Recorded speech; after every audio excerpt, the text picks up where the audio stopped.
Welcome to episode 16 of Visions, Dreams, and Insights, and today it is Thursday, the 13th of November, and it looks like the month of November is just about beyond the tipping point, and 2014 is rapidly finishing up its business with us.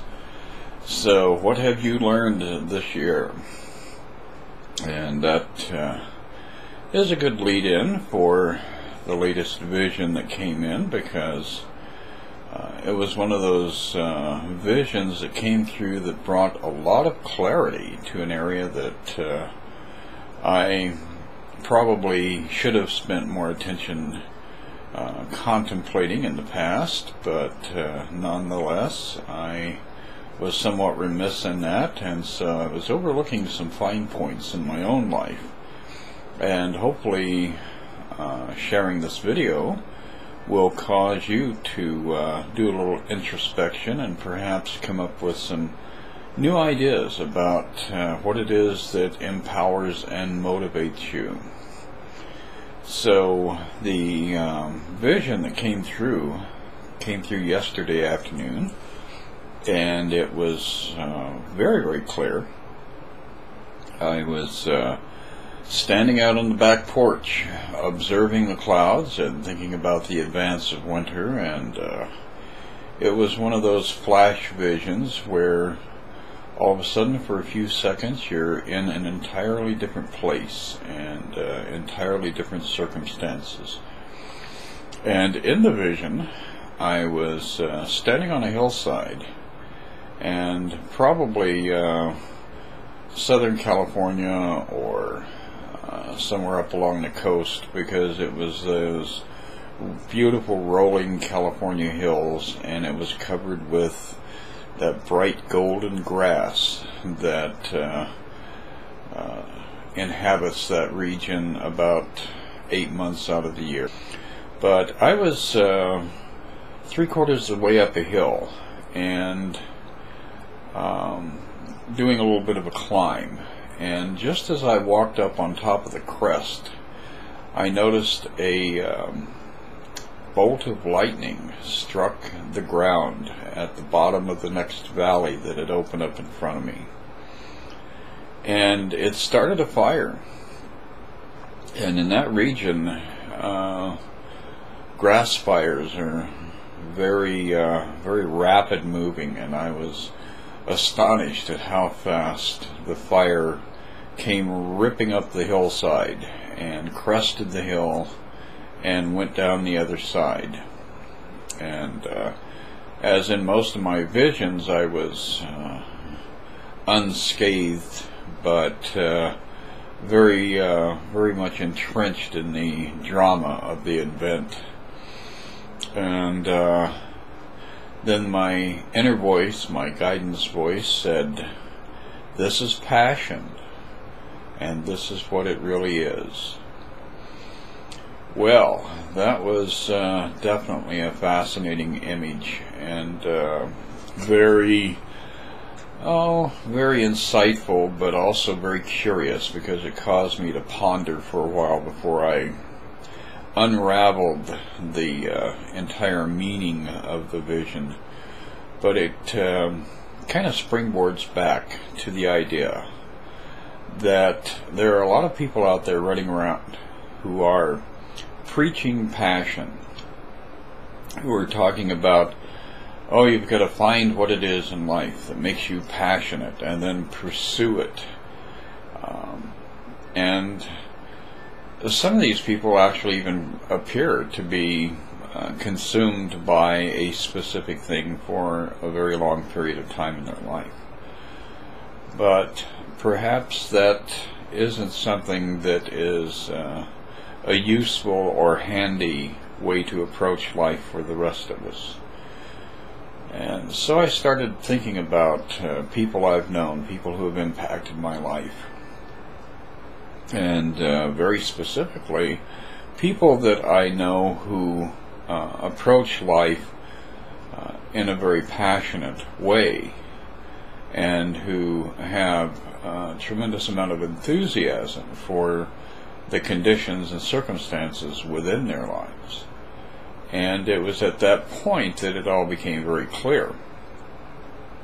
The point of it being that passion itself is a very fast-moving phenomenon if you are looking for those things that generate passion for you. In other words, you're projecting your passion outside of your life and subsequently outside of yourself. The people I know who seem to be able to sustain happiness, who are generally 90% of the time engaged in life and have a sense of fulfillment, have one quality that the rest of us need to really address, and that is that their passion is not for things outside themselves.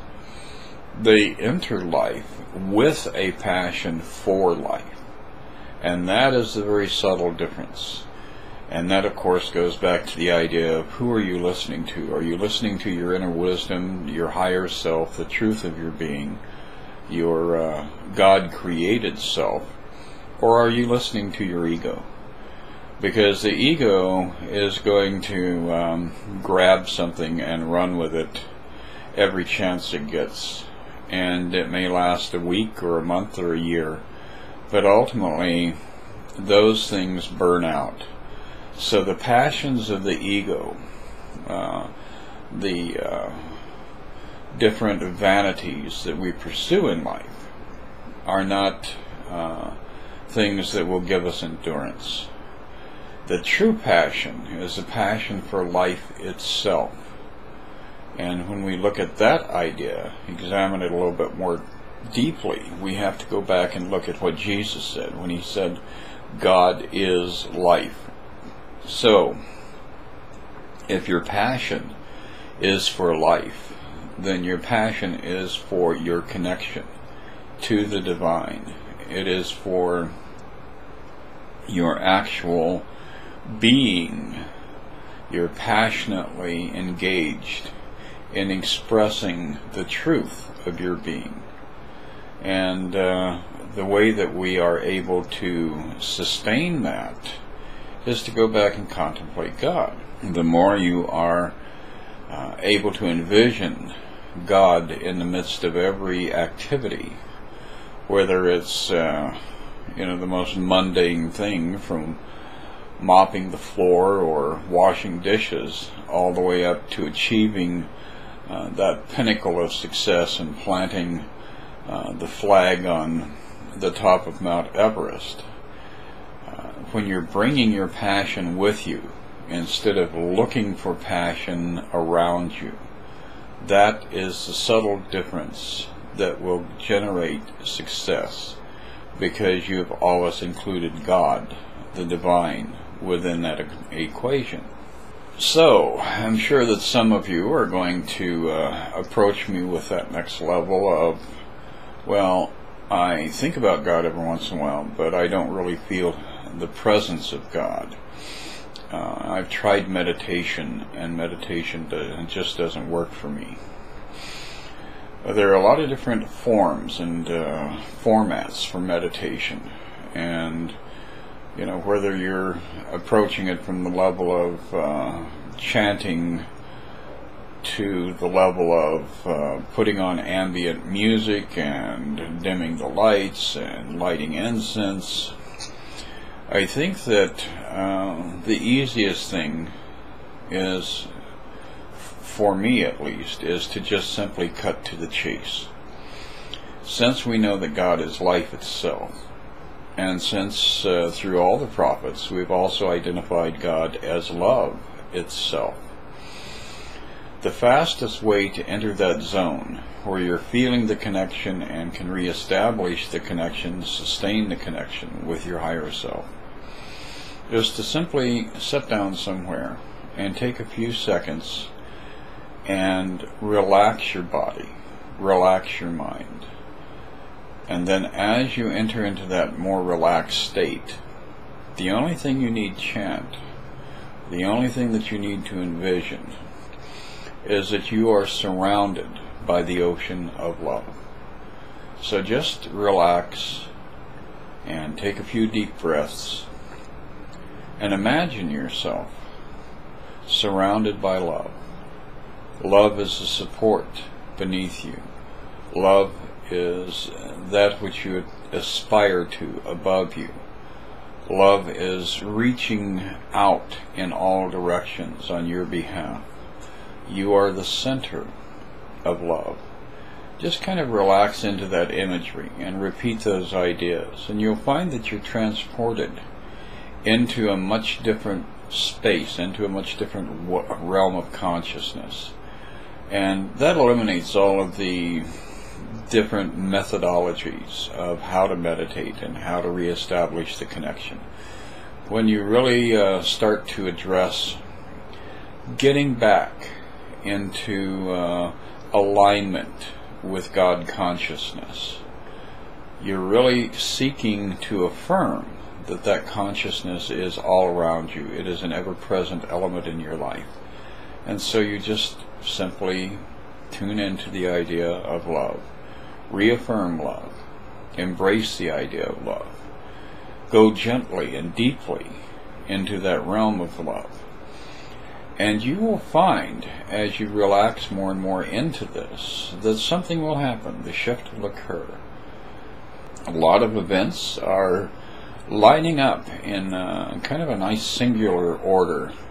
We've got a lot of elements that are heralding this passage of Saturn as it continues to advance and move out of Scorpio. And so these darker times, these darker visions are winding down now. We're beginning to get little glimmerings of light in all directions. And then ultimately, by the end of the year, we will, as a collective consciousness, emerge into a whole different paradigm for 2015. So really the next month and a half, 2 months, is all about that journey out of a 2+ year long cycle of Saturn and Scorpio. For your coming week, I thought to include a couple of cards here for you. So the major themes that we're going to be looking at in this next 2-week period, 10-day period. Number one, we have got the Two of Rods, and as you can see, this is a person who is observing the world that they are engaged in, and they have a steady hand on that rod. It's not so much about controlling events and controlling circumstances. It's about controlling your responses and your reactions to situations as they arise. And when you don't buy into fear, when you don't buy into that process of losing yourself in the midst of an event, then you will definitely bring yourself back to center, and you will kind of buck the tide, as it were. The next card that comes up that is very, very strong and very solid as we advance toward the holidays is blessings through the family and for the family. So whatever your family consists of, whether it is you and a bunch of friends or you and your biological family, this is a time to get back to that position of appreciation and recognition that you have support. And if your current family is not giving you the support that you feel like you need right now, there's certainly nothing wrong in reaching out to others, going to a different place, hanging out in different environments, and generating a family, a support system, and a network that you can share the joy of the coming holiday season with. So don't wait until we're past January 1st and the whole thing is over. Right now, as we approach Thanksgiving, get out there and work on giving thanks for the family that you have and putting some effort into creating a circle of love within the family that you're a part of already. And the final card for this coming week, and this really the next couple of weeks, is the Six of Coins. And the Six of Coins is a nice card of flow. So if you've been feeling a little bit bottlenecked, if you've been feeling like things are kind of backed up, they're not seriously blocked, but you would just like to see life flowing a lot more evenly, once again, approach this from that vantage point of bringing love into whatever environment that is creating difficulty for you, that is bogging you down. And take that love and recognize that love for what it is. That love is the presence and the power of the divine, and that will open the doors on your behalf. So, it's episode 16 in a nutshell. And I hope you have a fabulous advance toward this coming new moon. Relax, enjoy, and I will have episode 17 for you, I'm sure, very soon. So get out there, share the love, pass the love around, and I'll be speaking with you soon. Bye now.